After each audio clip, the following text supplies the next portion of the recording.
Greetings to you all in the name of the Lord and Savior Jesus Christ. We welcome you all for this morning worship service. God has done great things on our lives. He is showering His mercy on us. So let's all sing this song. I will sing of the mercies of the Lord forever. I will sing.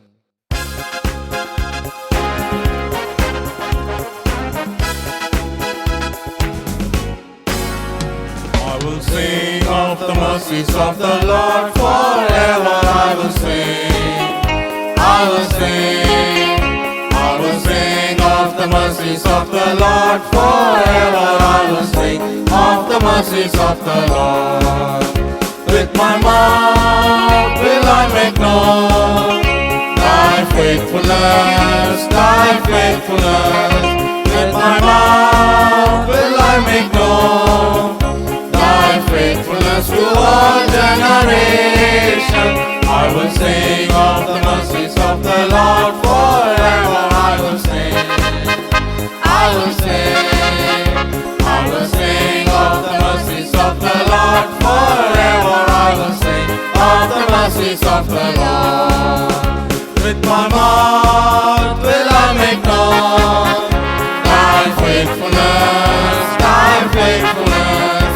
With my mouth will I make known thy faithfulness to all generations. I will sing of the mercies of the Lord forever. I will sing, I will sing, I will sing of the mercies of the Lord forever. I will sing of the mercies of the Lord.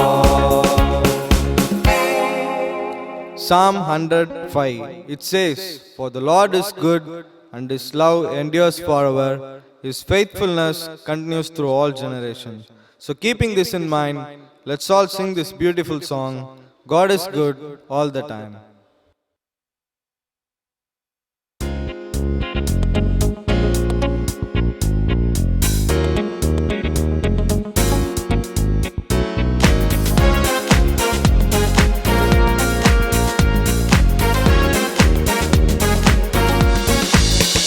God is good all the time. He put a song of praise in this heart of mine. God is good all the time. Through the darkest night, His light will shine. God is good. God is good all the time. If you're walking through the valley, there are shadows all around. Do not fear, He will guide you. He will keep you safe and sound.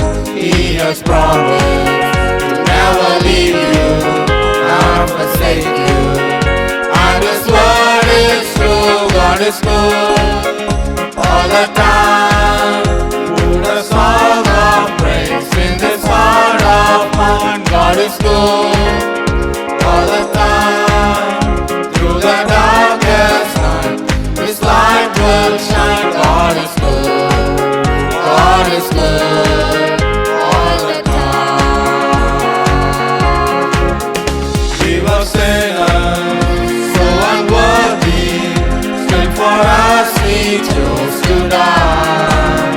Fill us with His Holy Spirit, and we can stand and testify that His love is everlasting and His mercies, they will never end. God is good all the time. Put a song of praise in this heart of mine. God is good all the time. Through the darkest night, His light will shine. God is good. God is good all the time. Though I may not understand all the plans You have for me, my life is in Your hand, and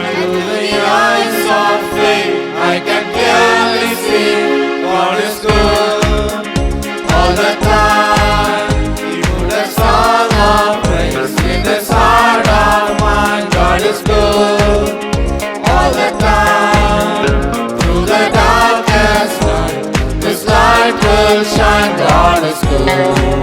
God is good all the time.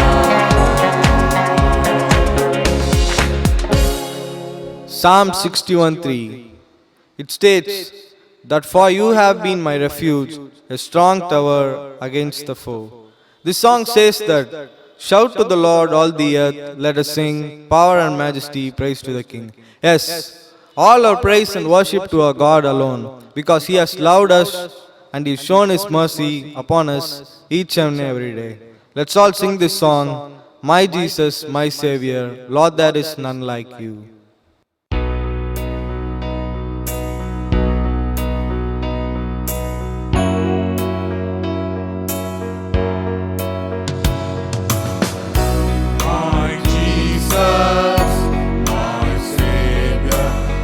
There is none like you. All of my days I want to praise the wonders of your mighty love.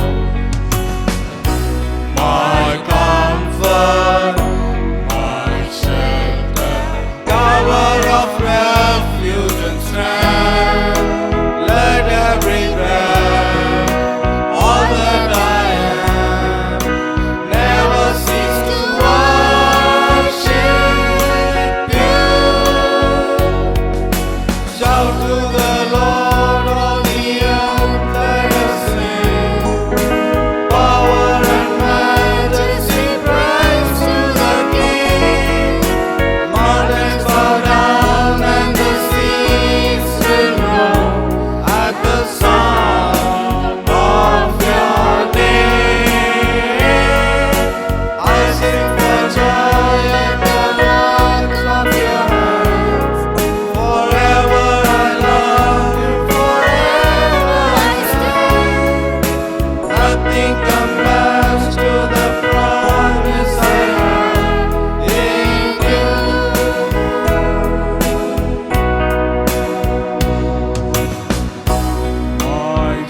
Let's all move into this time of prayer by singing the song, You are my hiding place, You are my hiding place.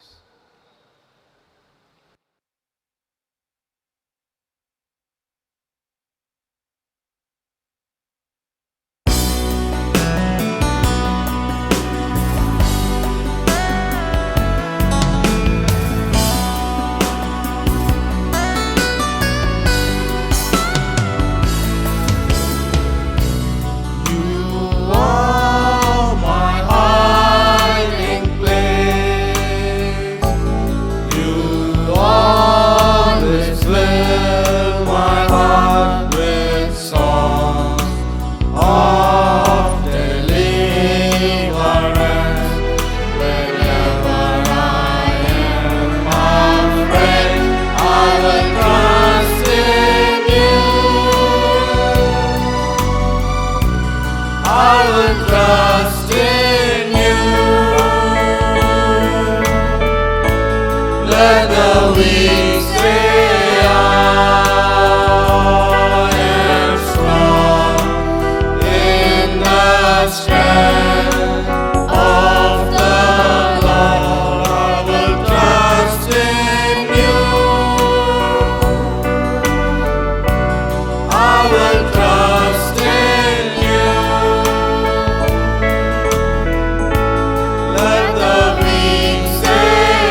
Our gracious Heavenly Father, thank you for this new day, Lord.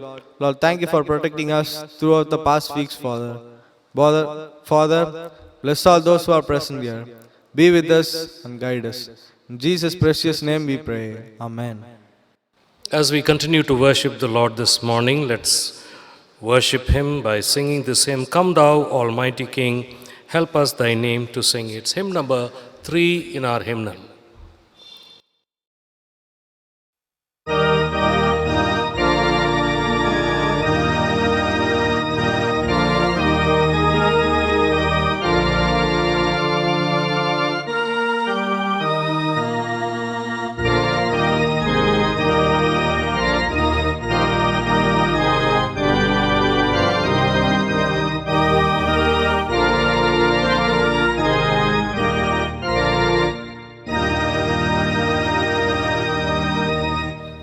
Come thou Almighty King, help us Thy name to sing.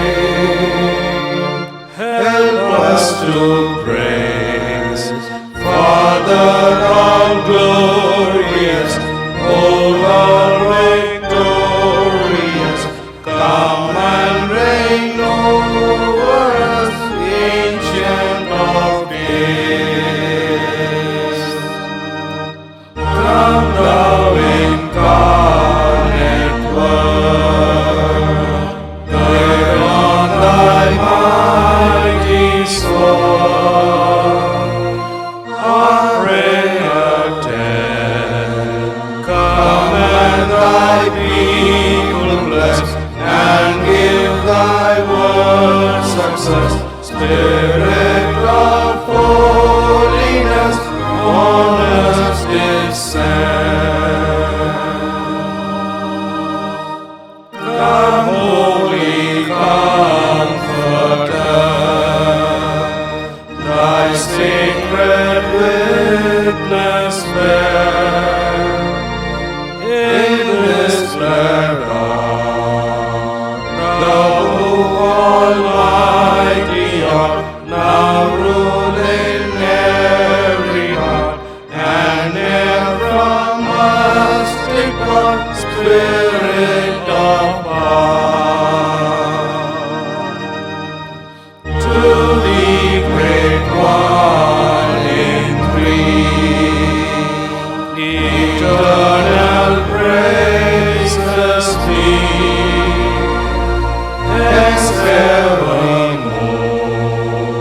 Thy sovereign majesty may we in glory see, and to eternity love and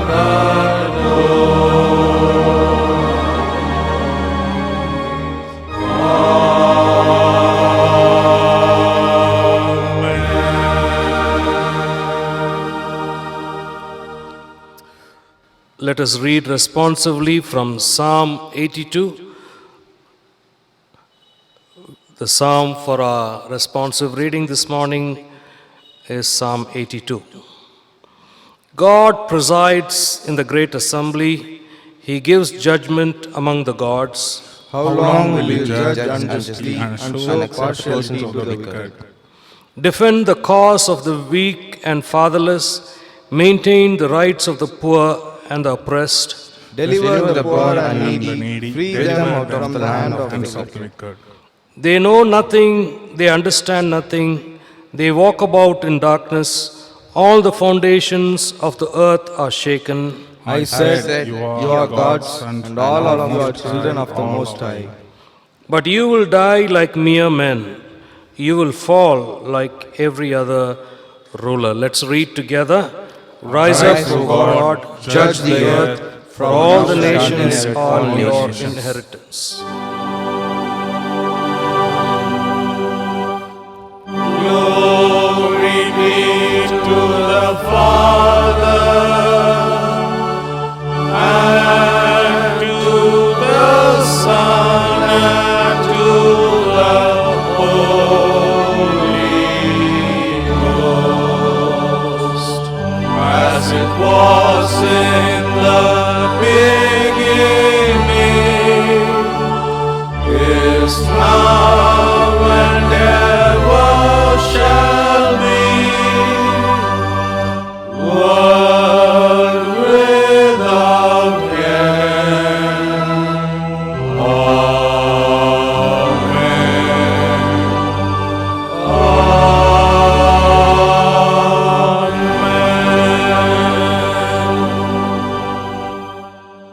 psalmist in Psalm 82 says, "How long will you defend the unjust and show partiality to the wicked? Defend the cause of the weak and the fatherless. Maintain the rights of the poor and the oppressed." And at the end, the psalmist says, "Rise up, O God, judge the earth, for all the nations are your inheritance." In this world of injustice, God is a God of justice, and He renders His justice to the oppressed. With that assurance, let's go into this time of prayer.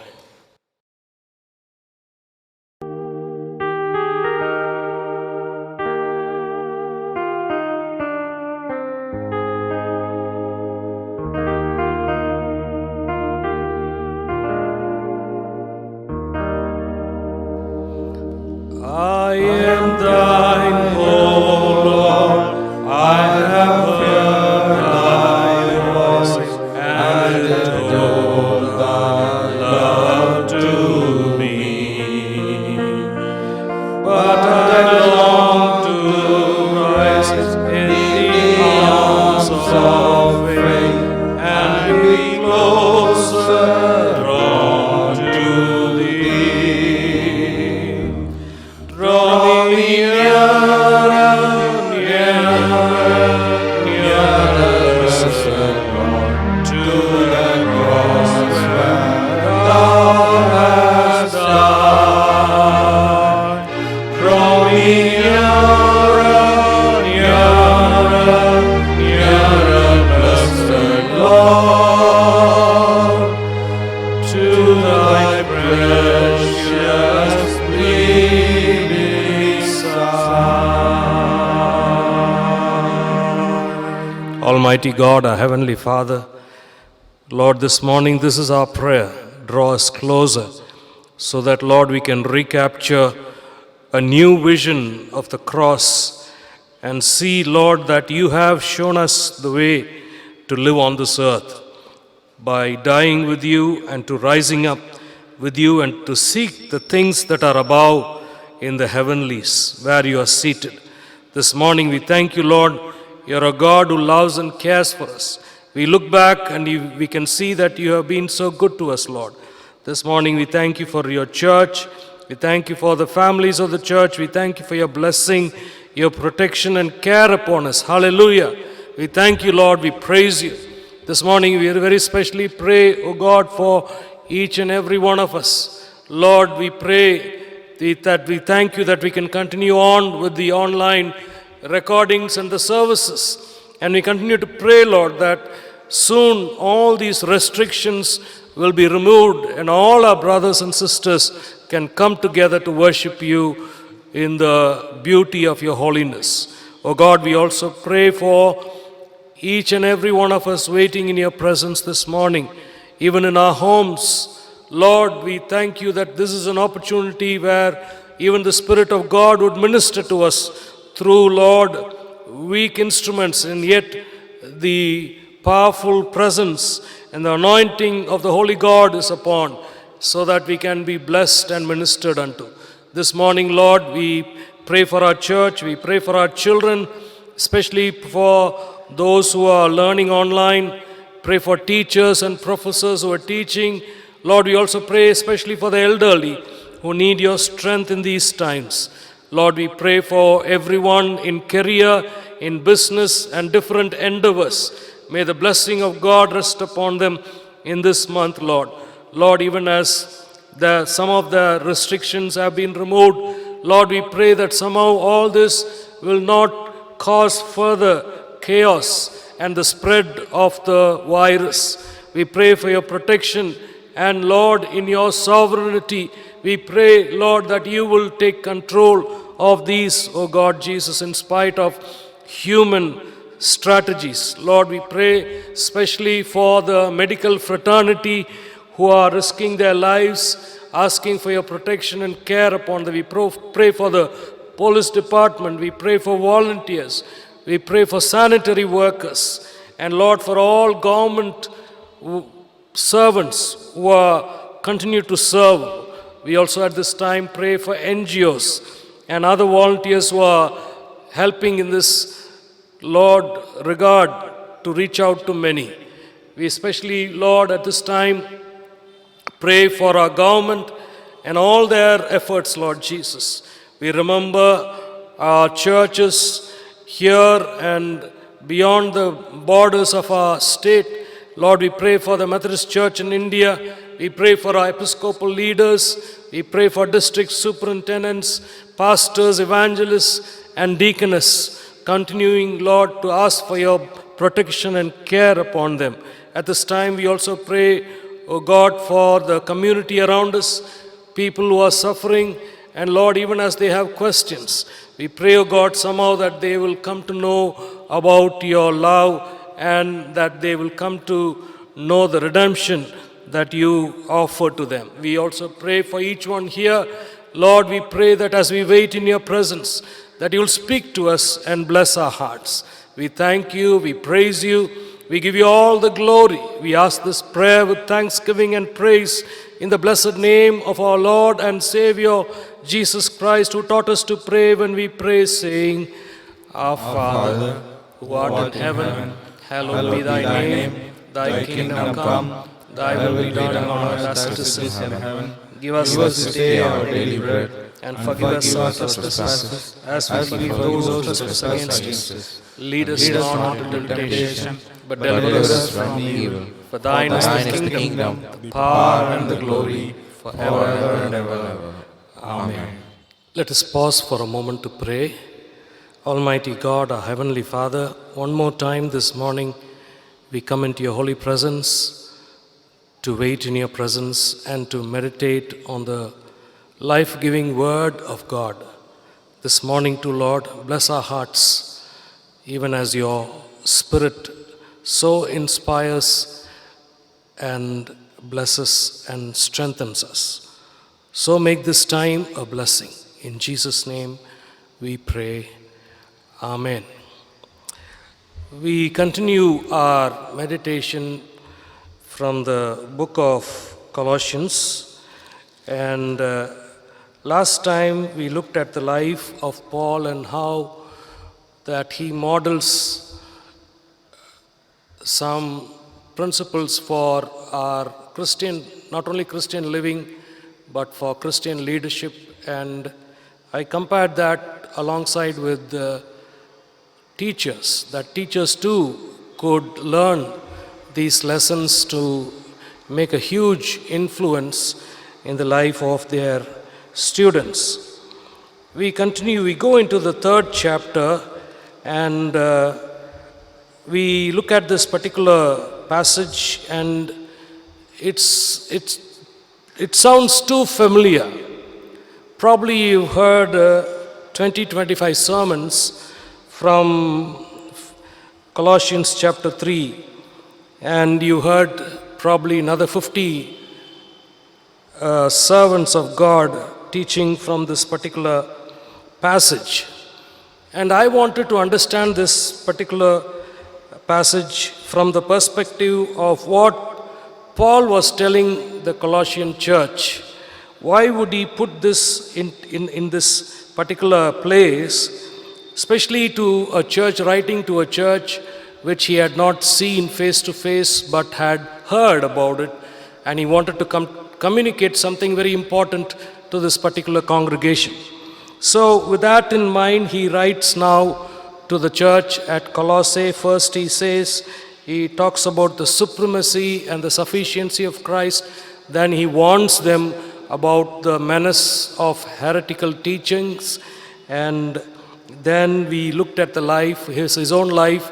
And today we look at this particular passage where Paul says, since then you have been raised with Christ.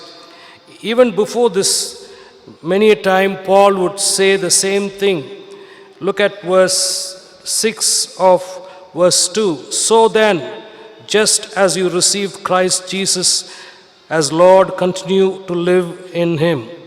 So he has this habit of saying since and therefore and things like that. Look at chapter 2 and verse 20. Since you died with Christ to the basic principles of this world.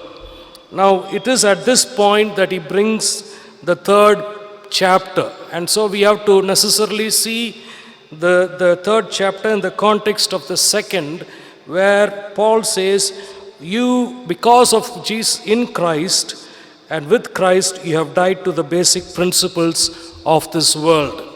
That is the context.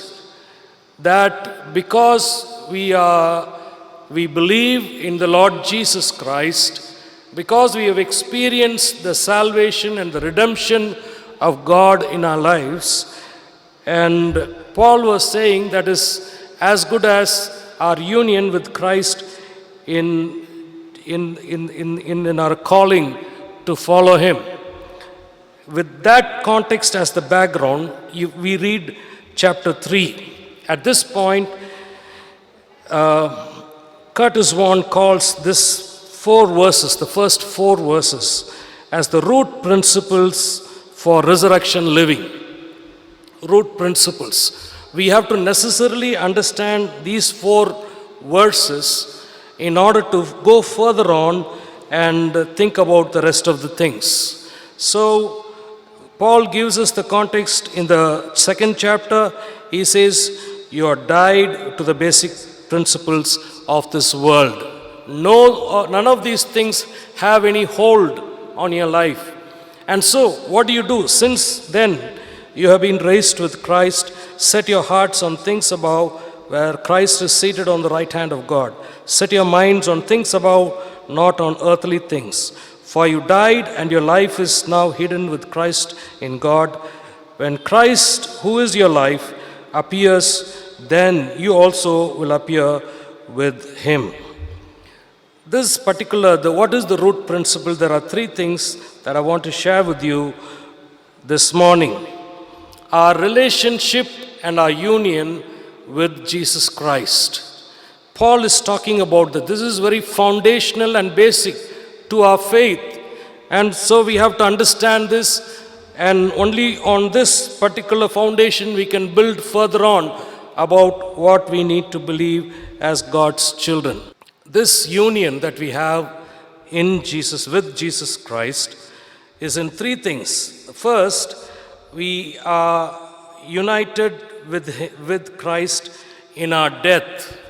Paul always talks about this kind of a aspect, and we look at this particular aspect and we can understand more of this when he talks to the Romans, the book of Romans and the 6th chapter and verses 5 onwards. This is what Paul tells to the Roman church. If we have been united with him like this in his death, we will certainly also be united with him in his resurrection. For we know that our old self was crucified with him, so that the body of sin might be done away with, and we should no longer be slaves to sin. Because anyone who has died has been freed from sin.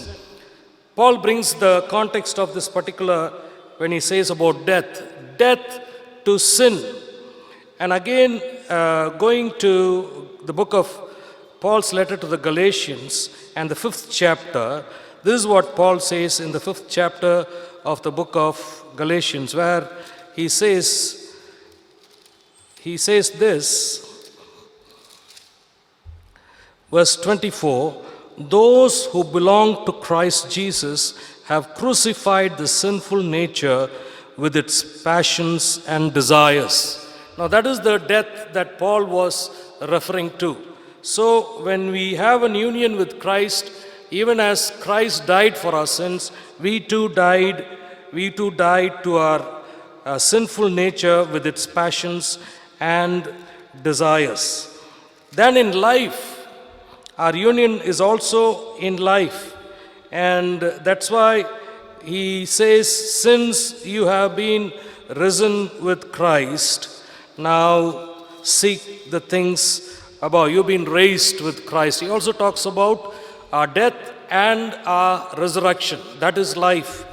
And if we are raised, then there has to be a whole new change. And there are 3 kinds of changes which I will refer a little later on. But let's go into the book of Ephesians in order to understand what kind of resurrection is this. Look at the book of Paul's letter to the Ephesians chapter 2 and verse 6 and 7. This is what Paul writes here. And God raised us up with Christ and seated us with him in the heavenly realms in Christ Jesus, in order that in the coming ages he might show the incomparable riches of his grace expressed in his kindness to us in Christ Jesus. God has raised us up with Christ Jesus and seated us with him in the heavenly realms. When God rose again, he went to heaven and he was seated on the right side or right hand of God. And the same kind of impact is in our lives. And we are seated in the heavenly, he raises us up and he has seated us alongside with him in the heavenly realms. It's not as if our bodies and our thinking, we are all here, down here, but God has revealed something more glorious beyond this earth so that we can experience the heavenlies even when down on this earth. And it is Warren Wiersbe who calls this as heaven on earth. What is heaven on earth? When we experience God in our lives and he lifts us up to see the heavenly realms, to experience the heavenly realms. This could happen as we sing. This could happen when we pray. This could happen in a worship service. It could happen anywhere. And we experience heaven right down on this earth. And that's what is the blessing that we have, because we identified with Jesus Christ in his resurrection as well. Then there is a third aspect that Paul reveals here in verse 3. For you died and your life is now hidden with Christ in God. God says, when you have died to your old self, there is a change in your life, and now your life is hidden with Christ in God. Now, I told you last week, I think, that what is the natural attraction to Eastern religion? The natural attraction is this, that nothing is revealed. They say if you have to go to the next step, there is something secretive. You have to experience step 1, 2, and you cannot see the ultimate. And that is, it's a secretive, and the technical word they use is esoteric nature of the Eastern religion. So also, Paul was referring to that kind of a thinking, and he says, now that you are in Christ, your life is hidden. In the sense that now God has taken control and he guides you into a blessed future. And nobody can, sometimes people cannot fathom. And I understand this from my own life, because I know that God picked me up from nothing and he has made me his servant, even to stand before and to speak. I believe this is one of the greatest blessings that God has given me. And so also in all our lives, not necessarily in ministry, in different ways, God picked us up. When we understood that he is the Savior of the world, then when we understood his love for us, he makes us something wonderful out of our lives. And that's what Paul says, that your life is now hid, but it will be revealed when Christ is revealed, when he appears in glory. Now, possibly, there is a warning here in all this. What is a glorious experience?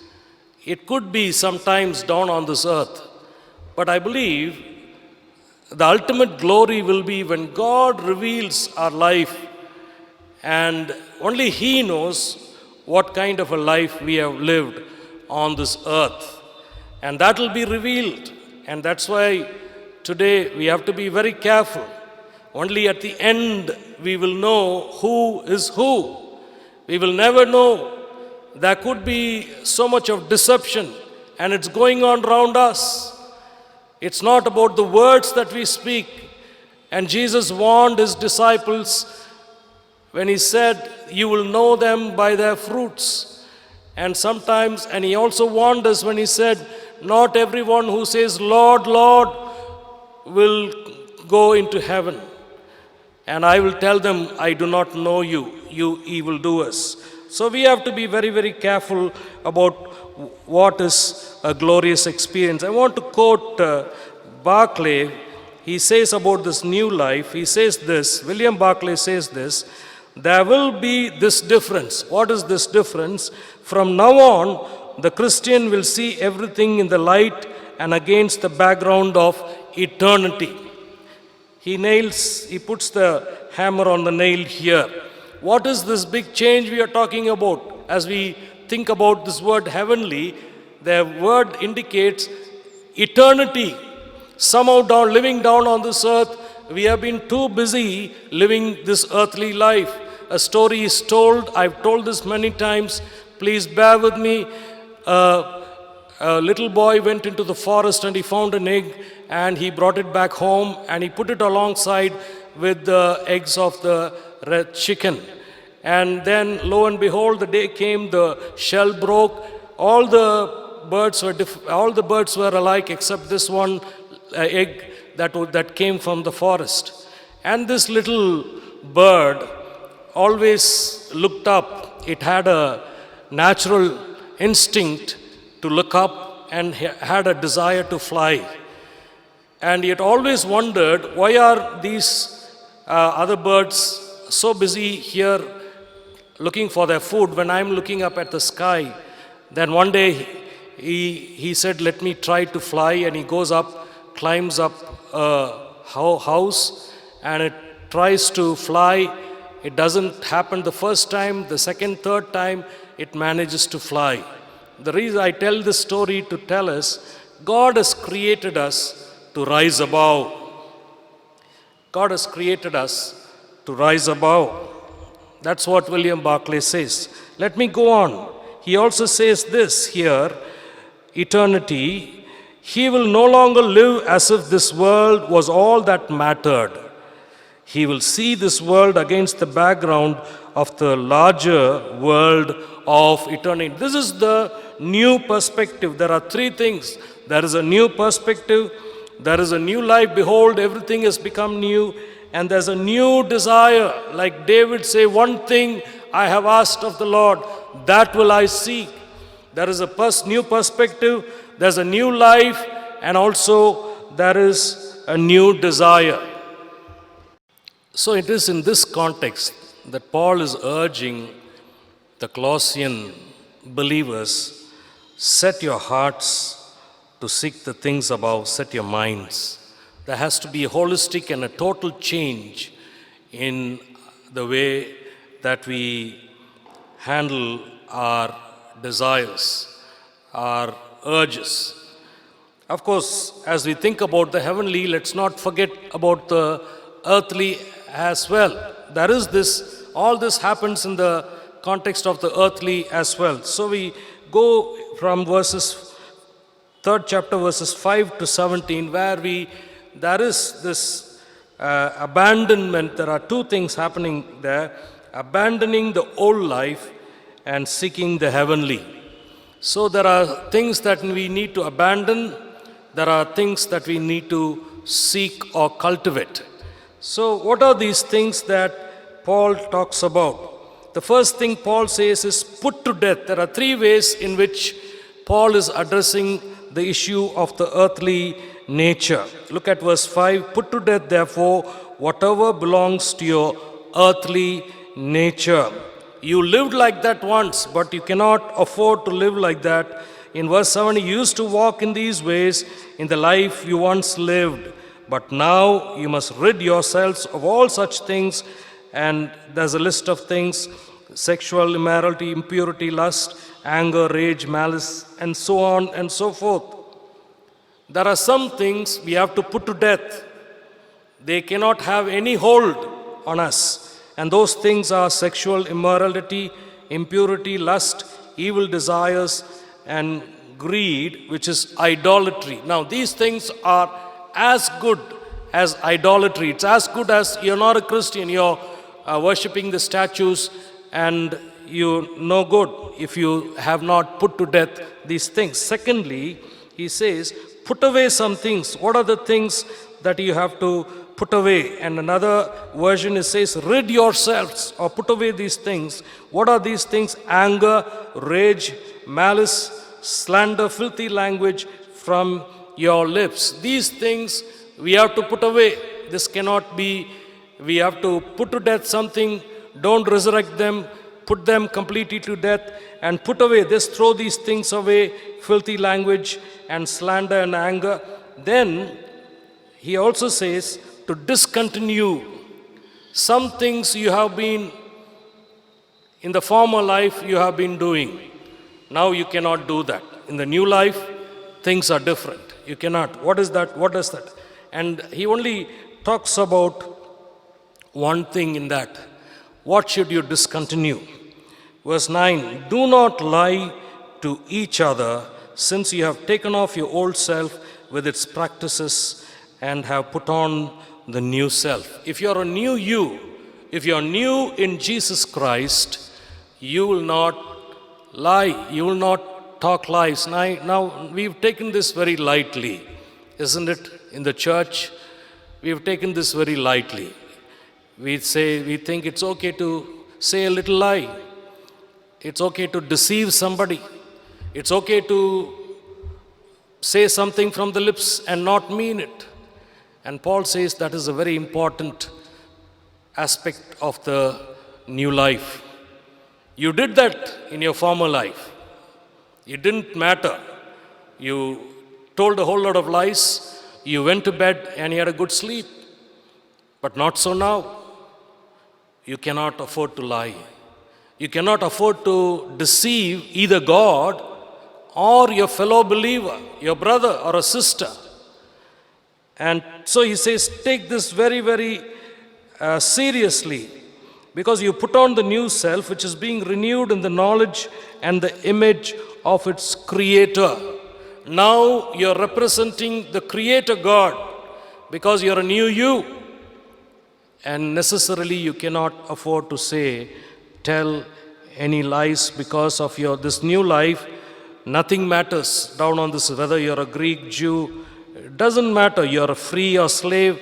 Christ is all and is in all. This is very important. So, put to death, put away, and discontinue. So, what should I do in order to make this happen? He says, now put on some things. What are those things? Now, when I use this word put on, it's not the slang that we use in our present day. Don't put on a false smile.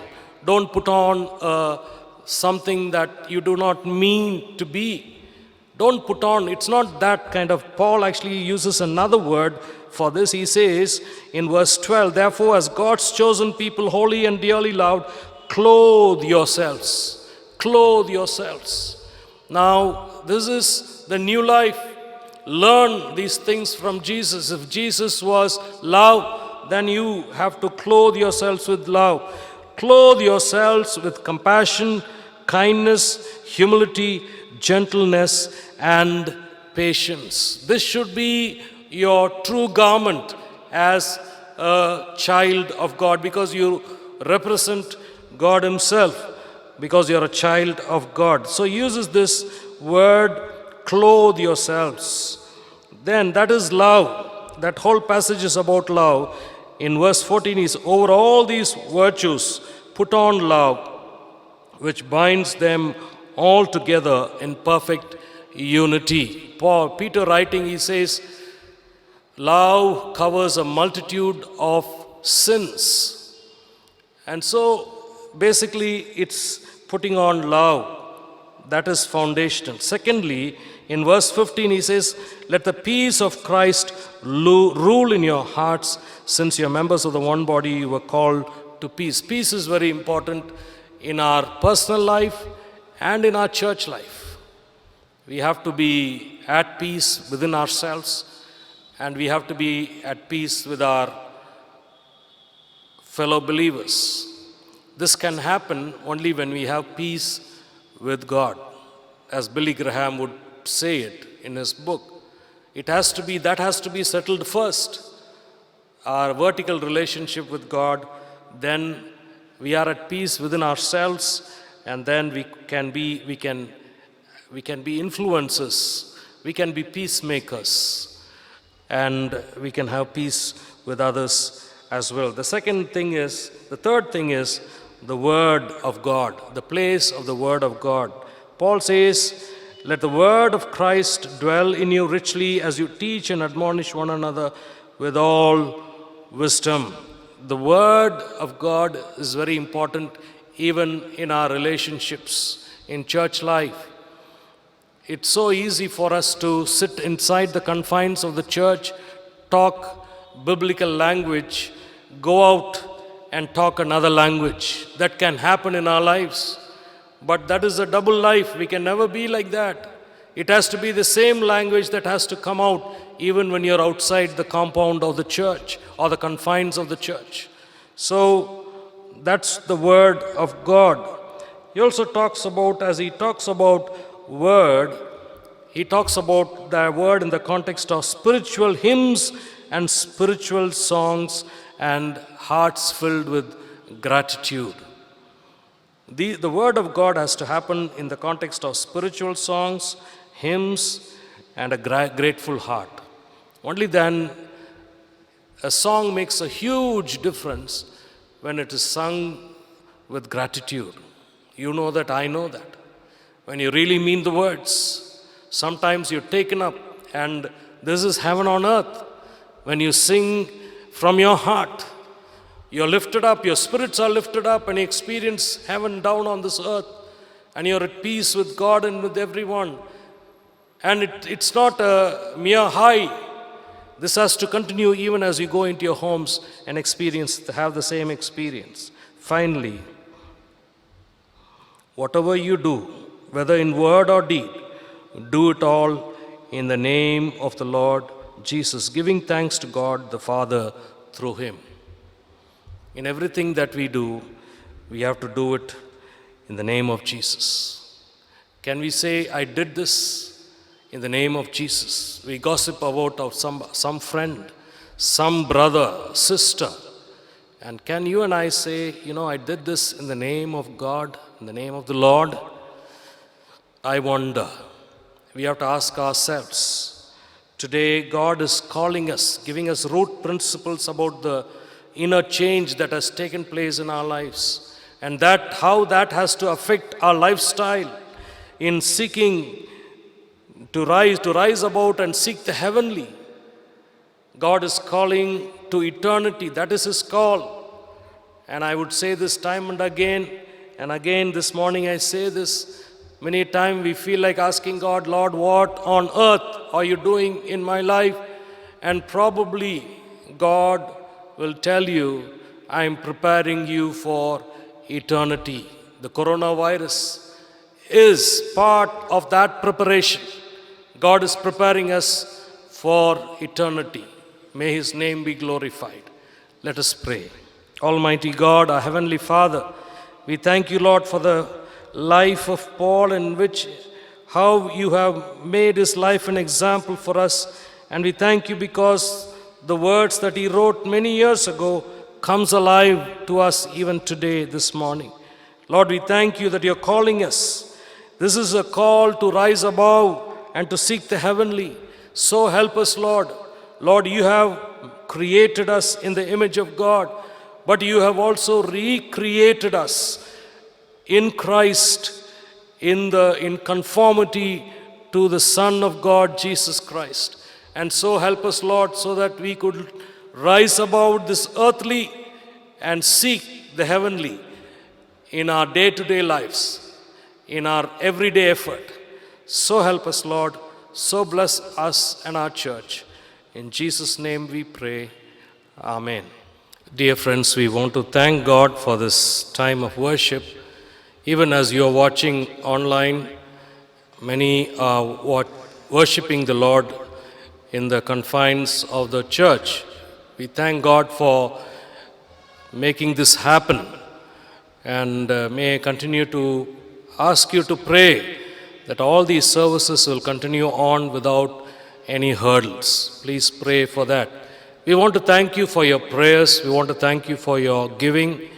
And we want to thank you for your continued support to the ministry of our church. And as we have been announcing, we would ask you to pass on your tithes and offerings, maybe online. If not, we have appointed a new person in our church, Mr. Paul Pandian. In addition to his other responsibilities, he is also been asked to come home to deliver envelopes so that you can pass on your offerings. He will give you the envelopes, and at some other time he can come back and collect the same from you. Please make use of the services of Mr. Paul Pandian. As we sing this closing hymn, "Pass me not, O gentle Savior, hear my humble cry," we will give to God his tithes and our offerings.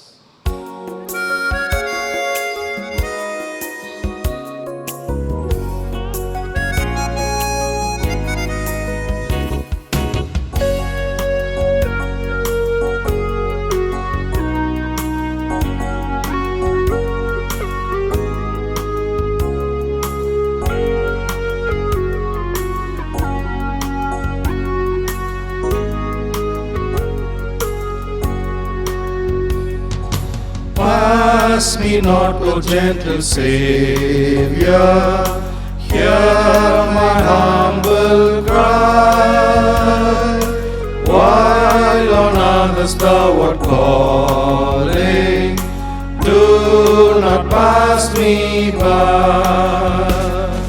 Savior, Savior, hear my humble cry. While on others thou art calling, do not pass me by. Let me at thy throne of mercy find a sweet relief.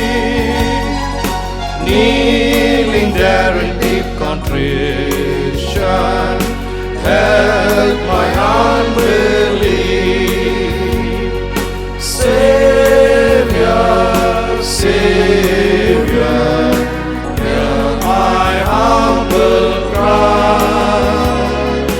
While on others thou art calling, do not pass me by. Trusting only in thy merit, would I seek thy face. Heal my wounded, broken spirit, save me by thy grace. Savior, Savior, hear my humble cry. While on others thou art calling, do not pass me by. Thou the spring of all my comfort, more than life for me. Whom have I on earth beside thee? Who in heaven but thee? Savior, Savior, hear my humble cry. While on others thou art calling, do not pass me by.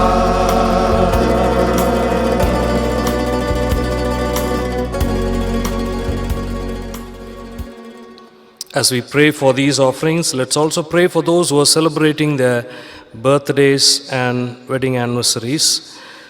Miss Angel Manova, Miss Mary Nyanaidam, Marcus Justin, Mrs. Lilia Bhaskaran, Mrs. Margaret Nyanshekar. Wedding anniversaries, Mr. and Mrs. K. Vinod, Mr. and Mrs. M. Soundarajan. Let us pray. Father, we thank you for the word that has come to us. Thank you, Lord, that you're a God who is calling us to rise above the earthly and to seek the heavenly. Give us your grace, give us your wisdom. Give us, Lord, the wisdom to be able to be fully committed in our, Lord, pursuit of seeking you and eternity. Lord, we pray for those who've given these offerings. We pray that you will bless all those who've given, who continue to support the ministry of our church. We ask for your blessings upon them. We also pray for these who are celebrating their birthdays and wedding anniversaries. We pray, O Father, that this new year may be a year filled with your blessings and your goodness. Lord, we thank you, we praise you, we give you all the glory. We ask this prayer with thanksgiving in Jesus' precious name. Amen. The grace of our Lord Jesus Christ, the love of God the Father, and the sweet communion of the Holy Spirit rest and abide with us all, both now and forevermore.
Bless the Lord, O my soul, and all that is within me. Bless his holy name.